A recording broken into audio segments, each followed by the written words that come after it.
وعلى آله وأصحابه أجمعين.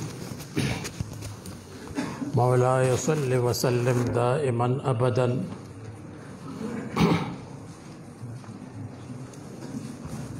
على حبيبك خير الخلق كلهم.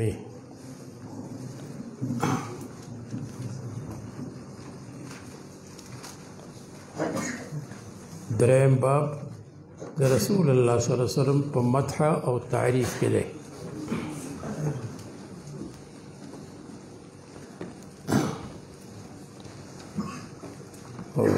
دې ته تخلص وایي. تخلص معنا الانتقال من موضوع الى موضوع آخر، چې د یو مقصد نه بل مقصد ته منتقل شي، دې ته تخلص وایي. نو فرمای ظلمت سنة من أحيا الظلام إلى أن اشتكت قدماه الذر من ورمه وشد من سغب أحشاءه وطوى تحت الحجارة كشحا مترف الأدم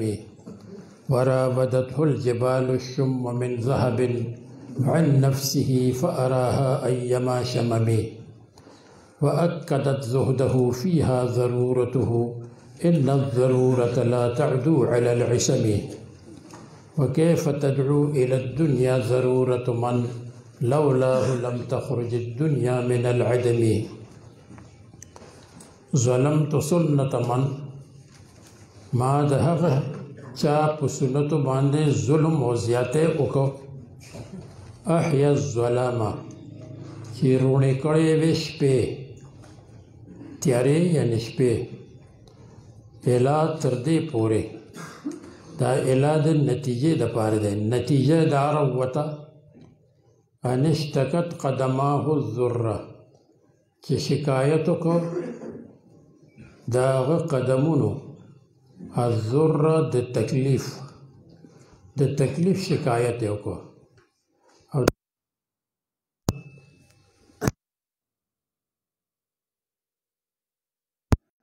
سلام قدمونو ظاهر کو او ښکار کو تکلیف او تکلیف څنګه ښکار شو من ورمی د پړسېدو د وجنه چې خپې مبارکه او پړسېده نو د پړسېدو د وجنه تکلیف ښکار شو. دا نه چې رسول الله صلی الله علیه وسلم اعلان وکړ چې ما ته تکلیف ده. نو ظلمتو ظلم یظلمو ظلم کورو ته وای او چې ظلم یظلمو د سمع یسمعون راشي نو معنا تیار کی دلی عدلتا اسخ ظلم وای وضع الشیء فی غیر موضعه یو شی کې خودل دی بیزایا او کله کله ظلم د نقصان په معنا باندې راځي. ولا یظلمون فتیلا او نقصان بنشي ورکولای دیتا فتیلا د فتیل په برابر، یعنی فتیل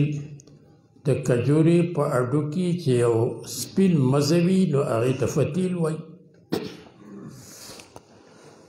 دا سنت معنا السنة الطریقة المسلوکة فی الدین، په دین کې چې کومه لار رواني خلق په رواني هغه ته وایي سنت. او سنت رسول الله صلی الله علیه وسلم اقوال افعال او تقریرات ته ویل شي. قول النبي صلی الله علیه وسلم وفعله وتقریره دې ته سنت ویل شي. او دلته د ظلم نه مراد پر خودل زیاته به وکړو، یعنی د رسول الله صلی الله علیه وسلم هغه سنت مې پر خودل. او سنت سن یسن نصر ینصر په یو لارې باندې تلو ته ویل شي سن یسن سنتن. او من د دې نه مراد د رسول الله صلی الله علیه وسلم. او ابهام هغه د تعظیم د پاره ده، لکه فاوحى الى عبده ما اوحى،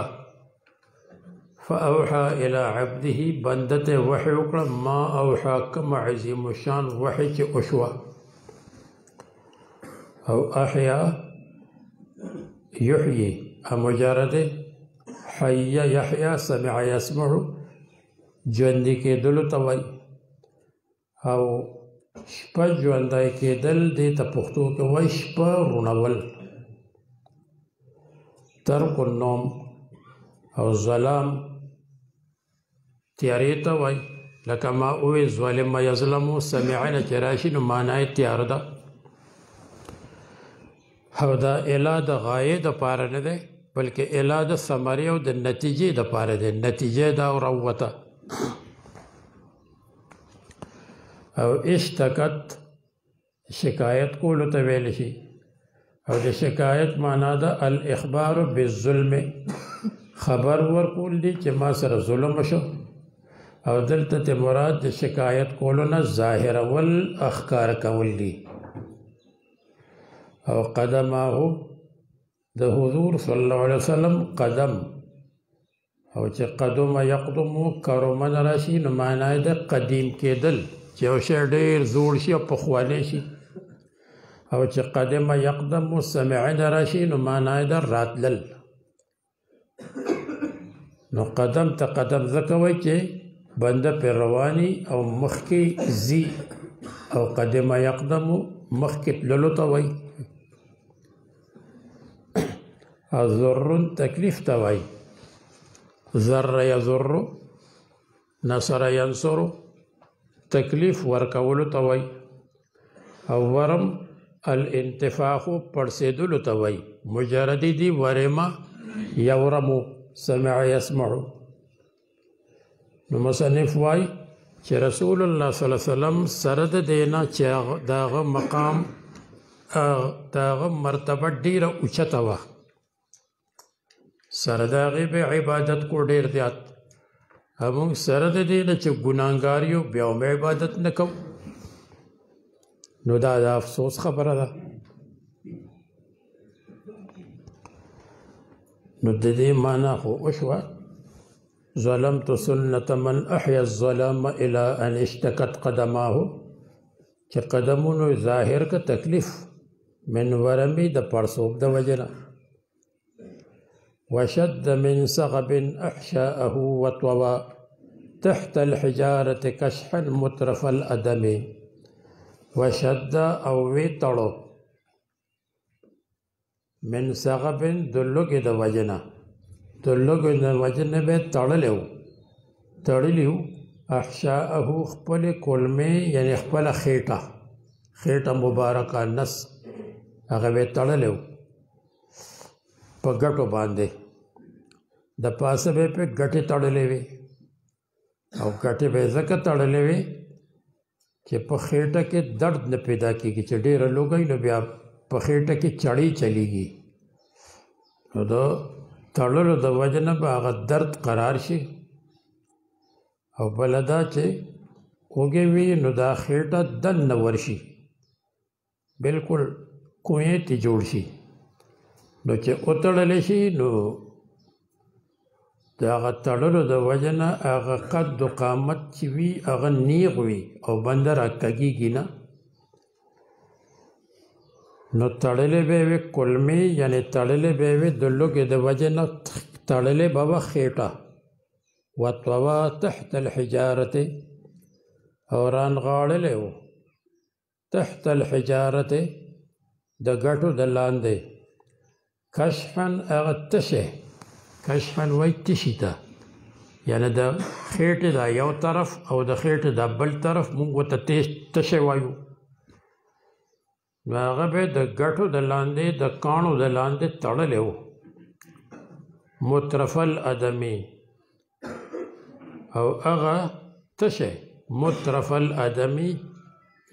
چې د هغې سرمن نرمه به د خوبصورتۍ او د ښایست د وجه نه نو هغه به یې تړلی وه نو دومره مشقت تکلیف په دنیا کې برداشت کړی دی نو موږ له هم پکار دی چې د دین په کار کې مشقت برداشت کو او ډېر واقعات د دې شته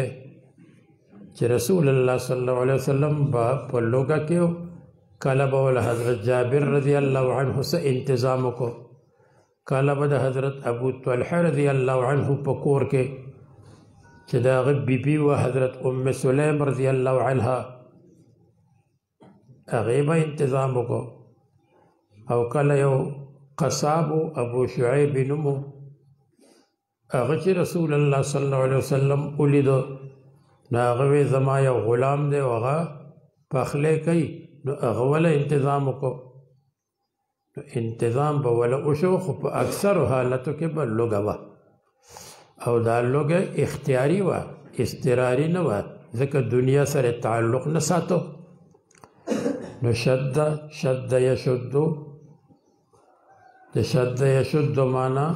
منډه وهلوم دي دو وهل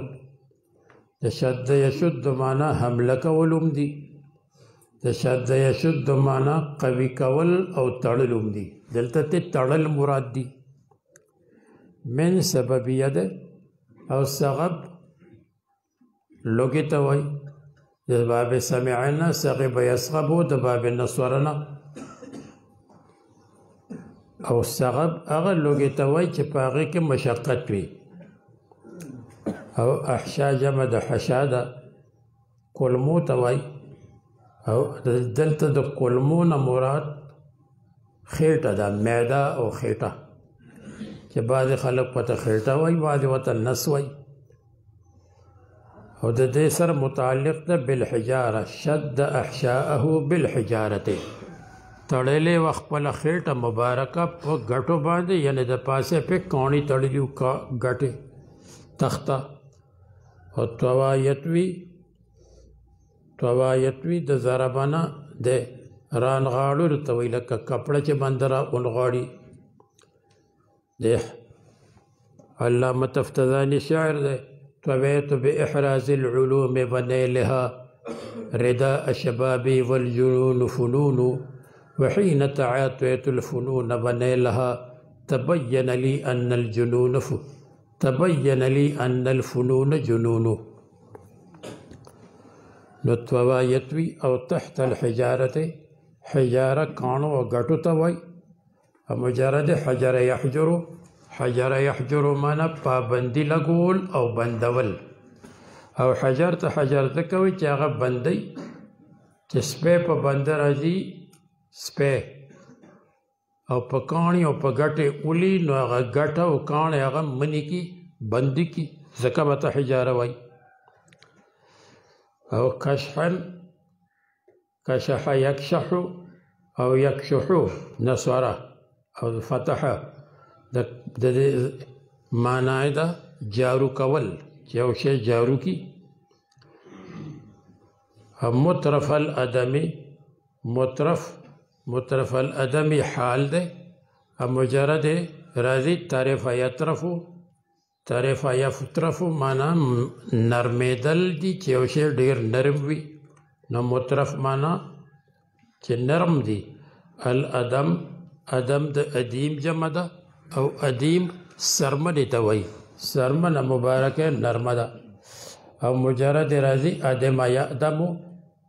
چې معنا ده غنم رنګه کېدل چې یو شی غنم رنګي شي لکه خلق وایي آدم علیه السلام ته آدم علیه السلام ځکه وایي چې لأنه خلق من ادیم الارض یا د ځمکې د سرمنې نه پیدا شوی یا ځکه ورته وایي چې حضرت آدم علیه السلام چې دنیا ته راغی نو د دې نور او د ګرمۍ د وجه نه غنم رنګ شو اگر چې په اصل کې غنم رنګ نو تحت الحجارة کشحا لاندې د ګټو نه هغه ډډه او هغه تشه مطرف الادمی چې سرمن مبارکه نرمه وه وراودته الجبال الشم من ذهب عن نفسه فأراها أيما شممي او په دې کې مصنف د شبهې دفع کوي هغه اعتراض او شبه دا ده چې آیا رسول الله صلی الله علیه وسلم به د فقر ژوند ځکه تېرو چې څه شی به نه موندو نو په دې کې وایي داسې نه ده بلکې رسول الله صلی الله علیه وسلم ته الله تعالی هر څه حاضر کړو. په حدیثو کې راځي چې بعضو د غرونو له الله تعالی کلام ورکو او نطق ورکو چې دا ګټه به د سرو زرو شي او تاسو یې قبول کړئ، لیکن هغه قبول نه کو او دا به وي مالی دنیا، مالی ولی دنیا، زما دی دنیا سره څه تعلق دی؟ ما انا الا کراکب استظل بها، زه خدا سیم لکه د ونې د لاندې په سوري بنده کینی او یو ساعت تیر کی او بیا لاړ شي. وراودته الجبال الشم من ذهب، او درخواست کو، خاص پښتو کې وته خاص وای، اردو کې وته درخواست وای. درخواست وکړو هغه غرونو الشم اوچتو من ذهب د سرو زرونه، مصنوعة من ذهب چې هغه جوړی شي د سرو نه، د سرو یعنی هغه غرونو درخواست وکړو هغه غرونه چې هغه د سرو شي، او درخواست څه وکړو عن نفسه، عن قبول ذاته، چې رسول الله صلی الله علیه وسلم ذات مبارک قبول کی، چې رسول الله صلی الله علیه وسلم کې قبول کی، لیکن رسول الله صلی الله علیه وسلم قبول نکړل. عن نفسه عن قبول ذاته یا عن نفسه مائلة الى نفسه. عن په معنا د اله ده چې خپل ځان ته راواړو، خپل ځان ته راړو، او دا لږ بعید ده چې عن په معنا د اله شي، ځکه عن په خپل معنا هم کېدی شي. صارفة عن نفسه، رسول الله صلی الله علیه وسلم او اړو د خپل رای نه، چې تاسو د خپل رای نه واوړئ او مونږ قبول کړئ او په دې دنیا کې راګډ شئ. لیکن فاراها ایما شممی، فاراها نو رسول الله صلی الله علیه وسلم اخذ هادي غرونو ته شممن ایما شممی، اوچتواله ډیر اوچتواله، چې زه ستاسو د قبلولو نه اوچتم، زه ستاسو د قبلولو نه ځان بچ کوم، او زه ستاسو د قبلولو نه بے پروا یم. نو د شمم معنا اوچتواله یعنی بے پروا کېدل او بچ کېدل. نو راودته الجبال الشم، راود یراود مراودتن، درخواست کولو ته ویلی شي، خاص کول. او مجرد راځي راد یرودو، راد یرودو معنا تلل راتلل او چاله دوکه ورکول. نو او اراده چې راځي اراده، نو د اراده معنا دا ده اراده وکړه، یعنی طلب ان یکون علی مراده، طلب وکړه چې خپل مقصد پوره کړي. نو راودته درخواست وکړه د رسول الله صلی الله علیه وسلم نه هغه غرونو. په قرآن کریم کې هم راغلي دي وراودته التي هو في بيتها عن نفسه، او درخواست وکړو زلیخې د یوسف علیه السلام نه چې یوسف علیه السلام د هغې په کور کې و، عن نفسه عن قبول ذاته، چې د رسول الله صلی الله علیه وسلم ذات قبول کی، چې د یوسف علیه السلام ذات قبول کی لیکن هغه قبول نه کړه. یا عن نفسه صارفة عن رأيه، حضرت یوسف علیہ السلام اړاوو د خپل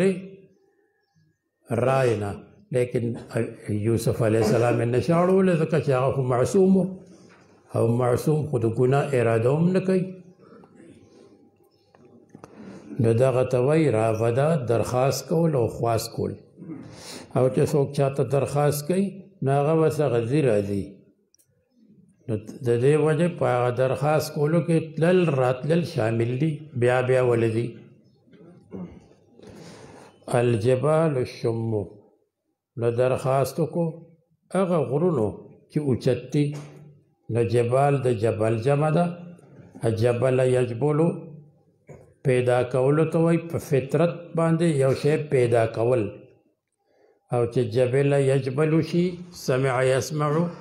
نو معنی دی غټېدل چې بدن غټ شي اشم د اشم جمع ده او اشم وای رفیع ته اوچت چې ډېر اوچت وي نو بعد وای د جبالو نه مراد ابو قبیس ده او بطحا حرا ده بطحا ده ثور ده او بعد وای مطلقا هر قسم غرونه ته مراد دي او شم چې د شم یا شم نشي نصره نو معنی دی بوی کول او چې د شم یا شم نشي سمع یسمعو نو معنی دی اوچتېدل دلته د اوچتېدو په معنا کې دی من ذهب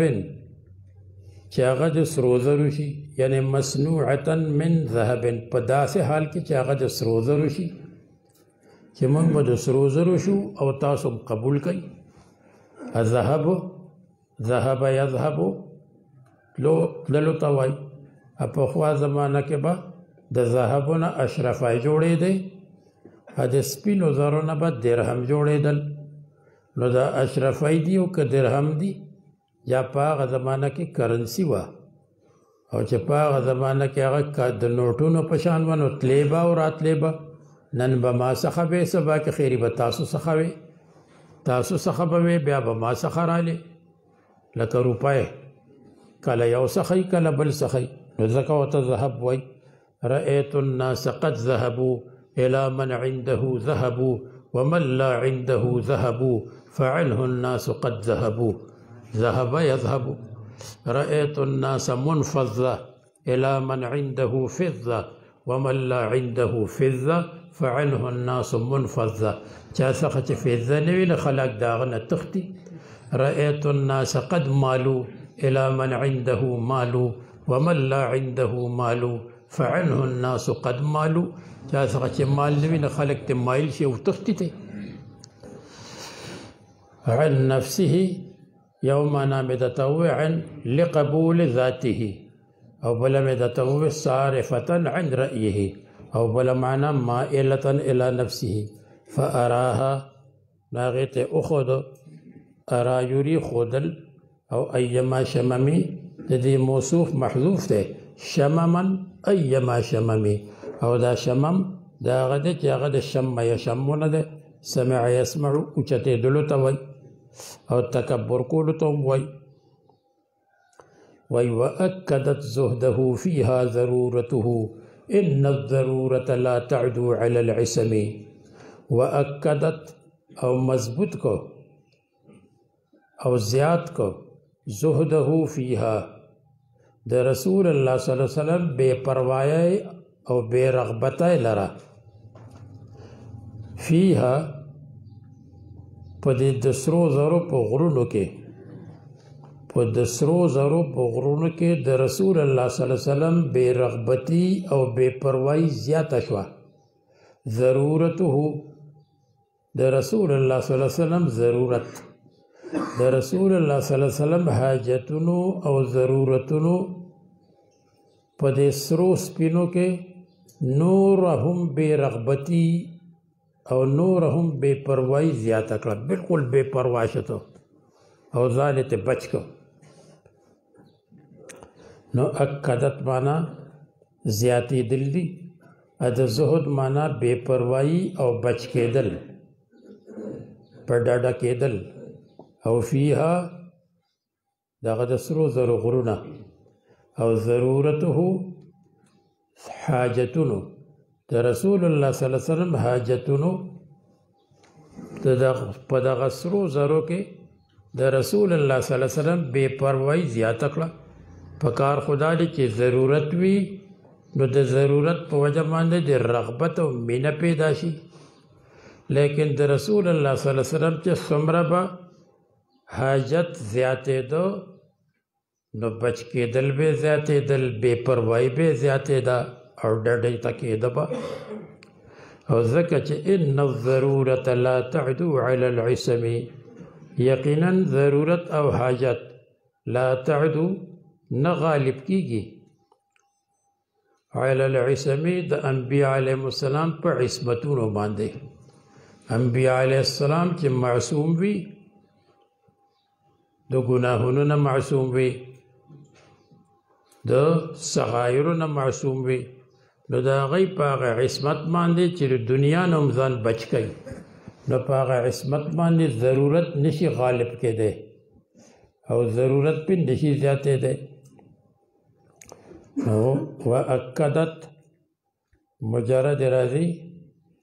وکده یا کېدو مجرد په واو باندې استعمالیږي په حمزه باندې نه استعمالیږي. مضبوطیا او زیاتېدل او زهده د باب سمع فتح کرما ټول ناراضي. الزهد معنا ده قلة الرغبت او د زهد معنا ده الاعراض عن الدنیا د دنیا نه بچ کېدل او اعراض کول ځان ساتل. فيها خمئوي چې ضمیر د جبال وغیره تراجع ده. ضرورته د ضرورت حاجت مراد ده او یو ضرورت ته یو حاجت ته یو منفعت ته یو زینت ته او ډېر قسمه دي شپږ قسمه دي دی. نو دلته ته ضرورت نه مراد حاجت ته او ته د ضرورت څه ته وایي حاجت څه ته وایي منفعت څه ته وایي د دې تفصیل په شرح کې لیکل شوی دی. او ضرورت ته ضرورت ځکه وایي که چېرې حاجت پوره نشي نو بنده ته ضرر رسی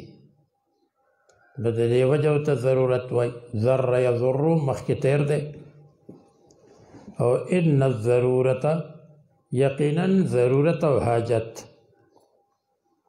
چې مراد ته طلب د دنیا ده. لا تعدو لا تغلبو هغه زور ور کېدی نشي غالب کېدی نشي.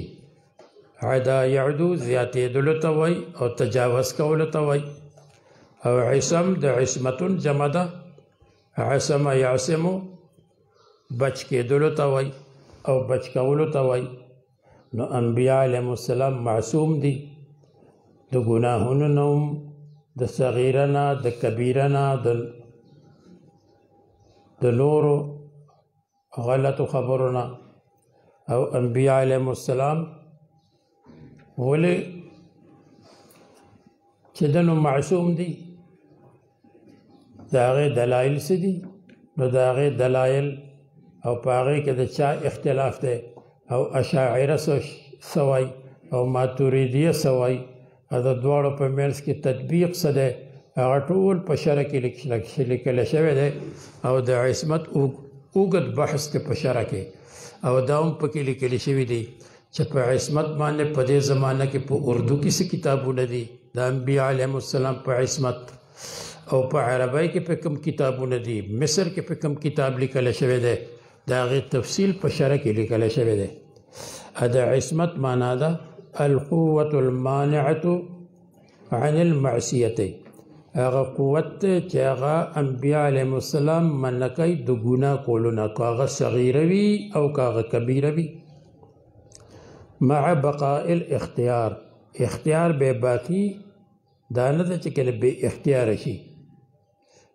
سره د اختیار نه نو یقینا حاجت نشي غالب کېدی او زور ور کېدی علی العصمې په عصمت باندې. الله تعالی ورته حزب الله ویلی دي اولئک حزب الله الا ان حزب الله هم المفلحون کامیاب خلق دی. ورپسې وای او یو شی بیان کوم کذالک لنصرف عنه السوء والفحشاء دغسې مونږ هغه ګناه او بې حیایي د یوسف علیه السلام نه واړوله. نو په دې کې عجیبه مبالغه ده چې انبیاء علیهم السلام خو ګناه طرف ته نه ځي بالکل لیکن ګناه د هغې طرف ته راتلل غواړي نو موږ هغه ګناه بل خوا واړو. نو داسې عجیبه تعبیر الله تعالی کړی دی لنصرف عنه السوء والفحشاء چې هغه خرابي او بې حیایي موږ د هغې نه بل خوا واړو. او ورپسې فرمایي وكيف تدعو إلى الدنيا ضرورة من لولاه لم تخرج الدنيا من العدم. او څنګه را بلل شي الى الدنيا د دنیا حاصلولو ته ضرورت من د هغه چا حاجت کچاره هغه نوې نو دنیا بنوا نو د هغه چا چې کاغه نوې نو دنیا بنوا نو هغه دنیا زنګ هغه دنیا خپل ځان ته څنګه را بلل شي. نو رسول الله صلی الله علیه وسلم خو داسې شخصیتو چې کچاره هغه نوې نو دنیا بنوا نو هغه خو د دنیا د پاره سبب دی. نو چې څوک د دنیا سبب او مخدوم وي نو هغه د دنیا خادم نشي جوړېدی. دا نه ده چې دنیا مخکې او رسول الله صلی الله علیه وسلم ورپسې رستو نو کیف تدعو حاجات من څنګه را بلل شي د هغه چا حاجتونه یعنی د رسول الله صلی الله علیه وسلم حاجتونه لاجله الدنیا چې د چا د وجه نه دنیا جوړه ده د چا د وجه چې دنیا جوړه ده نه هغه دنیا ته نشي محتاجه کېدی ځکه د چا د وجه نه چې دنیا جوړه ده نو هغه د دنیا سبب دی نو هغه د دنیا خادم نشي جوړېدی. مخدوم چې ده نو هغه خادم نه جوړېږي. نو په دې کې مصنف هغه روایاتو ته اشاره وکړه چې کوم روایات په خلکو کې مشهور دي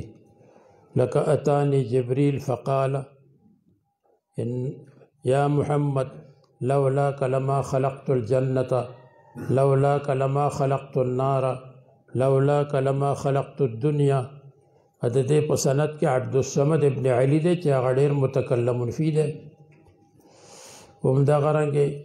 نور روایات دغسې راغلي دي چې حضرت آدم علیه السلام نه خطا وشوه نو د رسول الله صلی الله علیه وسلم په وسیله باندې دعا وکړه چې یا الله د هغه په وسیله باندې ما معاف کې. نو الله تعالی ورته وی چې هغه ته څنګه پیژنې؟ وی ما چې کله بر وکتل نو د عرش په پایه باندې د هغه نوم ما ولیدو نو ځکه مې د هغه په وسیله باندې دعا وکړه. نو دا هم روایت هم ډېر ضعیف یا موضوعي دی. د دې په سند کې عبدالله ابن مسلم فهري راغلی دی. همدغه رنګې عبدالرحمن ابن زید ابن اسلم راغلی دی. نو دا روایت هم انتهایی ضعیف دی او بعضې ورته موضوعي ویلی دي. لیکن خیر که چېرې دا روایت ومنلی شي چې رسول الله صلی الله علیه وسلم سبب د کائناتو دی او سبب د تخلیق د کائناتو دی نو بیا په دا اشکال نه راځي چې الله تعالی خو وایي چې ما دا دنیا د عبادت لپاره پیدا کړې ده او تاسو وایي چې دا دنیا د رسول الله صلی الله علیه وسلم د وجه نه پیدا ده. وما خلقت الجن والانس الا ليعبدون د عبادت لپاره پیدا دي. نو د دې جواب دا کېدی شي چې دا روایت بالفرض ثابت ومنو چې دا هم کېدی شي چې د عبادت لپاره پیدا وي دا هم کېدی شي چې د رسول الله صلی الله علیه وسلم د معرفت لپاره پیدا وي چې رسول الله صلی الله علیه وسلم وپېژني. لکه یو مدرسه باندې جوړه کړي نو هغه مدرسه د دې دپاره هم ده چې تعلیم پکې کېږي د دې دپاره هم وي چې تبلیغ پکې کېږي د دې دپاره هم وي چې ذکر پکې کېږي خانقاه وي نو دغسې د عبادت دپاره هم ده او د رسول الله صلی الله علیه وسلم د اطاعت او د معرفت دپاره هم ده. او بله دا ده چې د رسول الله صلی الله علیه وسلم معرفت او پیژندل دا هم عبادت ته چې وی پیژني او تابعداري وکړي نو هغه تابعداري کول دا هم په عبادت کې شامل دي. نو خیر د دې تفصیلات دي چې په شرع کې لیکلي شوي دي لیکن هغه روایت لولاک لولاک لما خلقت الافلاک که چېرې ته نه وې نو ما به د افلاک نو پیدا کړې دا روایت بالاتفاق موضوعي دی.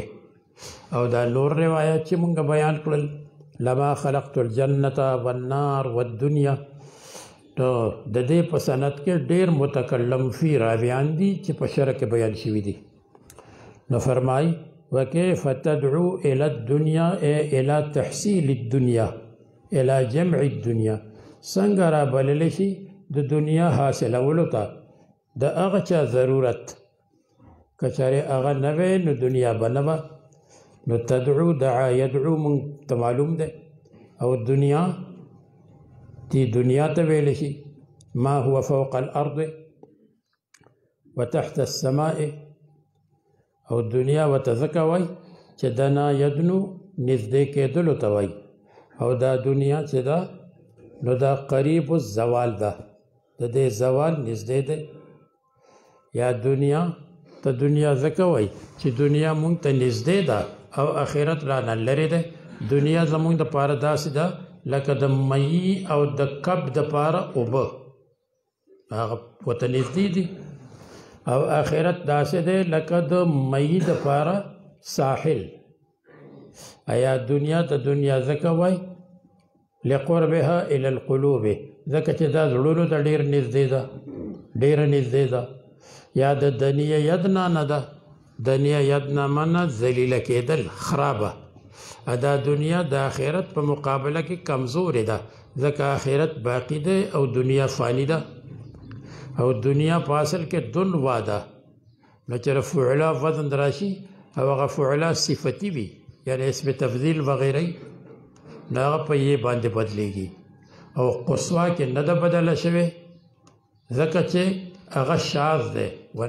نو په هغې کې قصیا پکار ده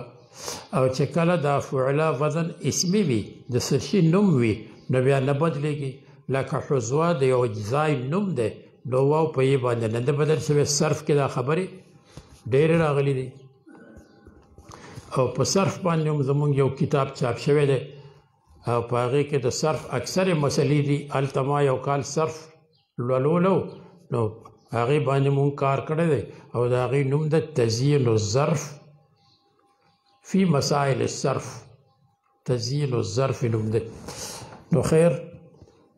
وکیف تدعو الى الدنیا او څنګه را بللی شي دنیا ته جمع کولو ته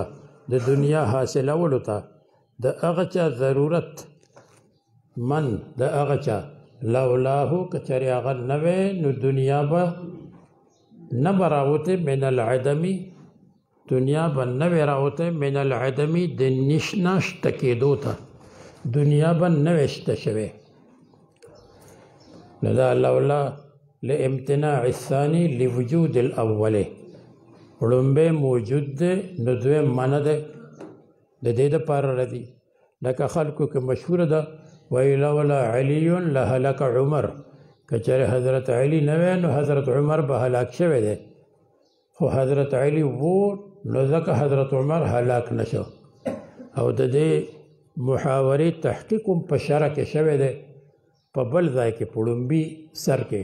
چې دا مقوله ثابته ده او که نه ده ثابته لولاهو که چېرې هغه نه وی لو لامتناع الثاني لوجود الاول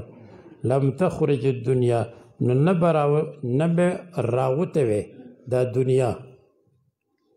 من العدمي د نشته شته کېدو ته نو دنیا خو تېره شوه دنا یدنو یا دنیا یدنا او عدم د سمع یسمعو نه راځي عدم یعدمو نش کېدلو ته ویلی شي او چې د باب کرومه نه راشي عدم یعدمو نو بې وقوفه کول کېدلو ته ویلی شي چې یو بنده بې وقوفی او په هېڅ نه پوهېږي نو هغه وایي عدم یعدمو لکه عرب وایي مخ معنا ماضی نشته نو هغه بالکل مخ وي بې وقوفه نو که چېرې هغه نه وی نو دنیا به د نش نه نوشته شوې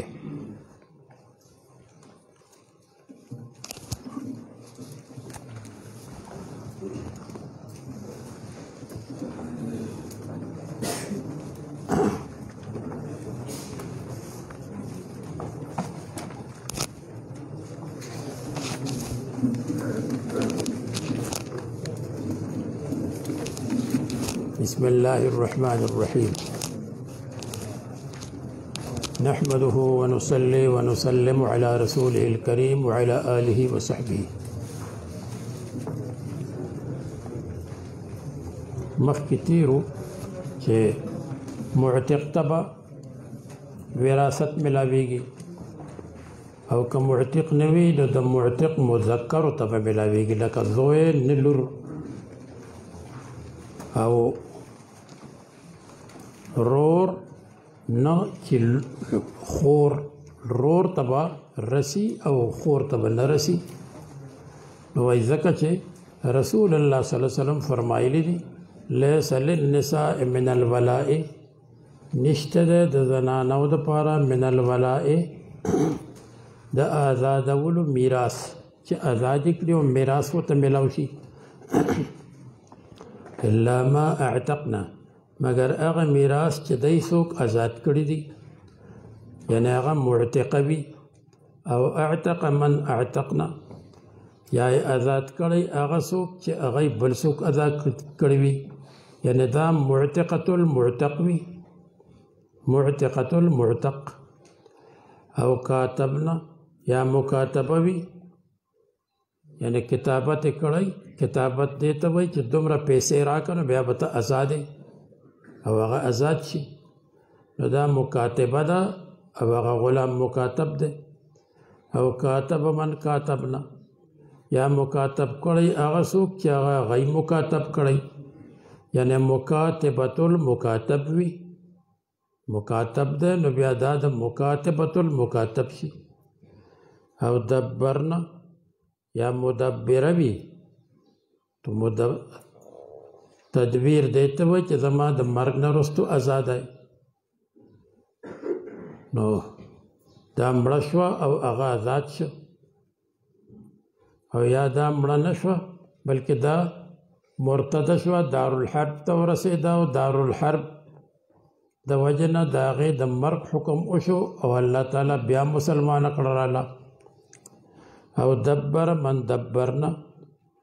یا مدبر کړو د هغه څوک چې هغه بل مدبر کړو یعنی مدبرة المدبر یو مدبر ده او بیا هغه مدبر چې ده نو دا مدبری نو مدبرة المدبر او بیا هغه مدبر اخیر مړ شو او مدبرم مړ ده او دا مدبره ژوندی ده ځکه دا مرتده شوې ده واپس راله نو بیا به دې ته میلاویږي نو دا الفاظ خو نشته لیکن په دارمی وغیره کې د دې معنا شته ده هغه دا ده دغسې د امام احمد په مسند کې هم شته ده غالبا خو په دارمی کې شته هغه لا ترث النساء من الولاء الا ما اعتقنا او اعتق من اعتقنا دا الفاظ پکې شته او ورپسې او جر ولاء معتقهن یا د معتق هغه ولاء راخ کله ولا میراث او معتق معتقهن یا د معتق المعتق د هغه وراثت راخ کو نو د هغې دا صورت ده چې د یو سړي جاریه وه او هغې ازاده کړه هغې جاریې د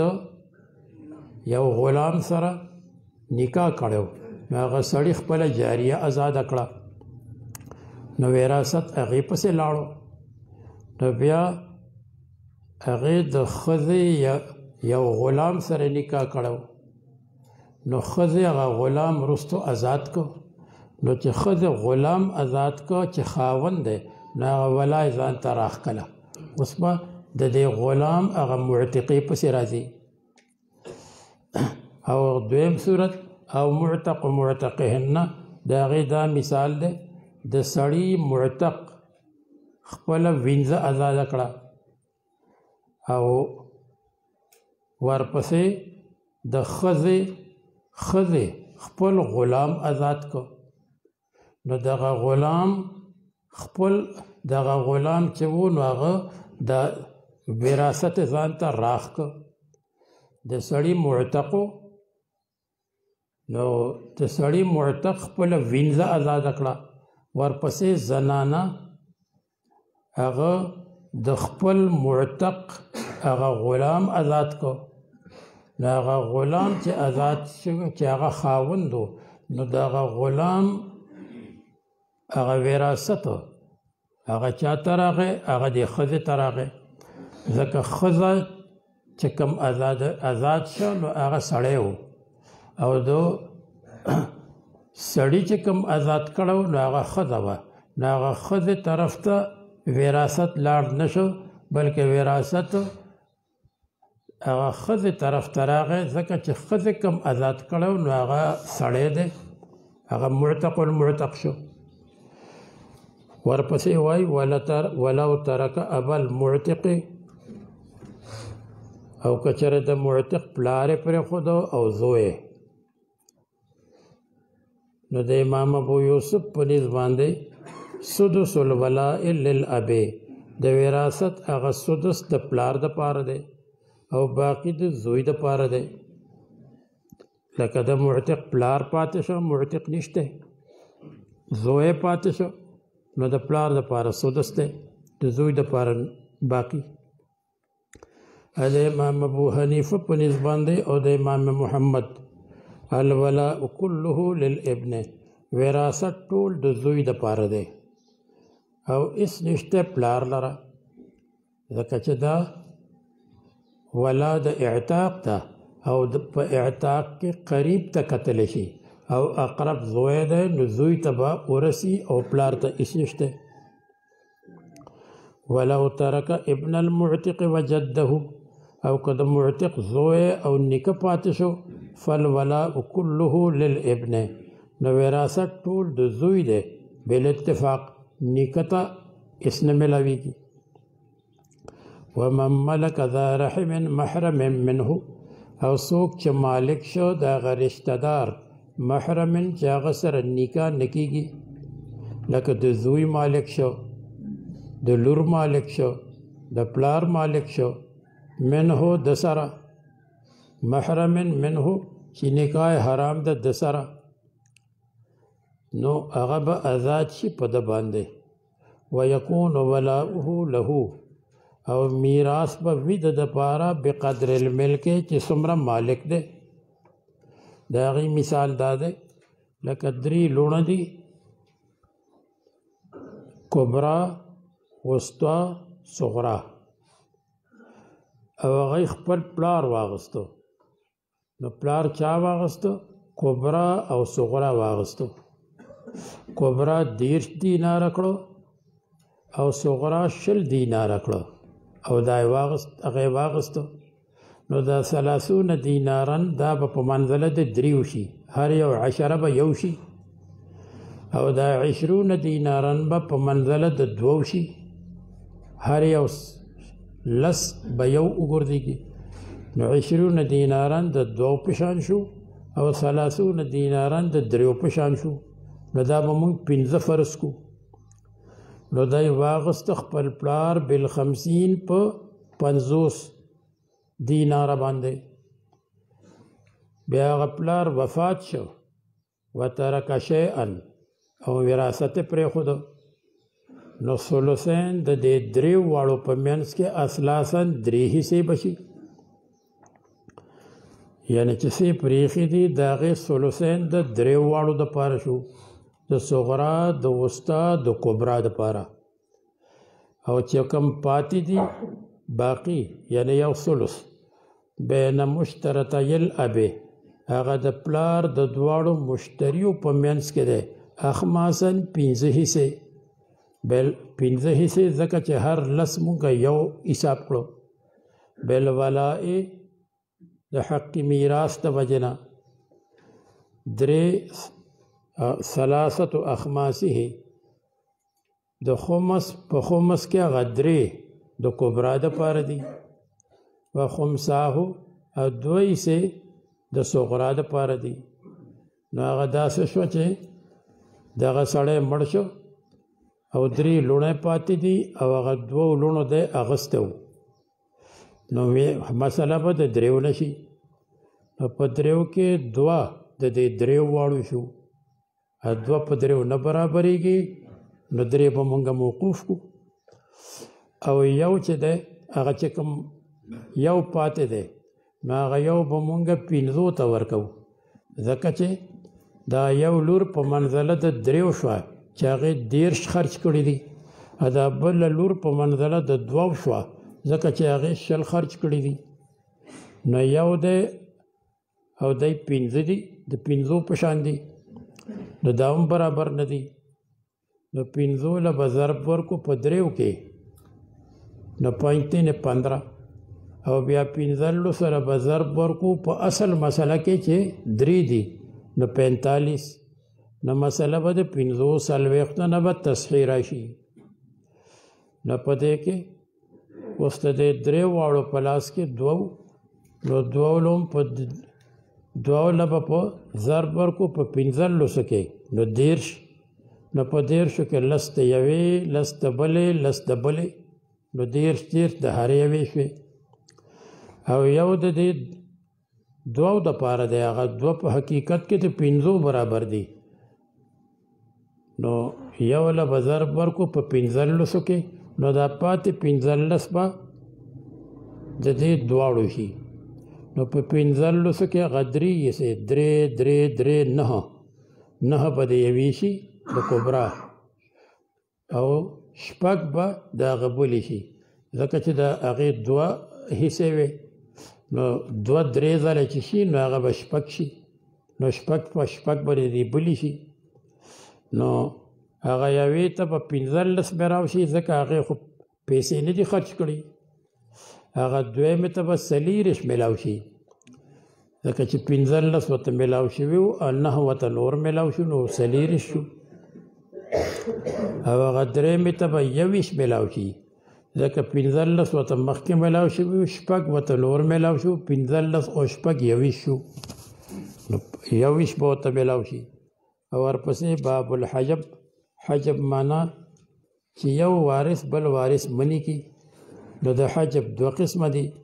یو حجب نقصان ده، حجب نقصان حجب عن سهم الى سهم،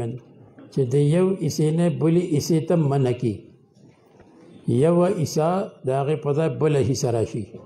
او دا د 5 شخصیاتو دپاره ده، زوجینو دپاره ده،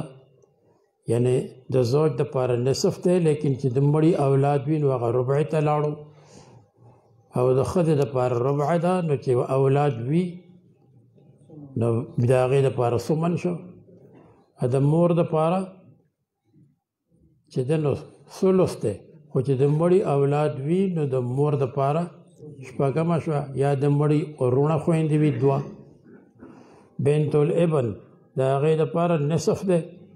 لیکن که بنتون سره راله نو هغه نصف په سدس باندې بدل شو. دغه رنګې خور علاتی اخت لابن د خور دپاره نصف دی، خو دا خور علاتی د خور عیانی سره راله نو بیا د دې دپاره سدس دی، او د دې بیان تیر دی. یو حجب حرمان دی چې د بل وارث د وجه نه بالکل محروم شي، او په دې کې د ورثو 2 جماعت دي،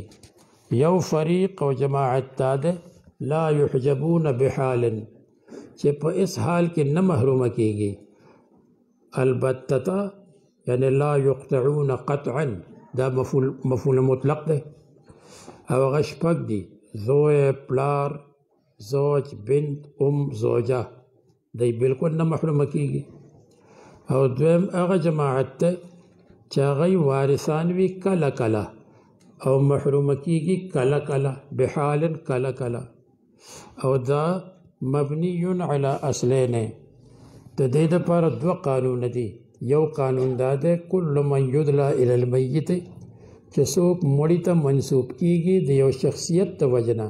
نو هغه به وارث نه ګرځي چې هغه شخصیت موجود وي. لکه نوسی د پلار د وجه نه منسوب د مړي ته چې پلار وي، نو نوسی له هېڅ نشته، بغیر د اولاد الام نه، چې اولاد الام اخیافي د مور سره هغوی ته میلاویږي، مور ته 6 هغوی ته چې د نو 6 او یا 3، ځکه چې دی وارثان کیږي معها د مور سره، لانعدام استحقاقها جمیع الترکه، ځکه چې دا مور د ټولې ترکې مستحقه نشي ګرځېدی. او دویم قانون دا دی چې اقرب فالاقرب به اخلو، لکه تره وي نو د تره د زوی څه نشته، رور شته نو د وارث نشته لکه مونږ په عصباتو کې ذکر کړی دي او محروم لا يحجب عندنا زمونږ په نظام د بل د پاره مانع نه ګرځي محروم کینا او د مسعود رضی الله عنه په نظام د حاجب ګرځي لکه کافر قاتل او رقیق او محجوب بل محجوب کوي لکه دوه رونه یا زیات چې پلار سره راشي نو دی په خپل وارث نه دي لیکن دی مور د ثلث نه سدس ته بوتله لكن يحجبان الأمة من الثلث إلى السدس په دې کې څه دوه درې خبرې دي نو هغه به ان شاء الله بیا بیان کوو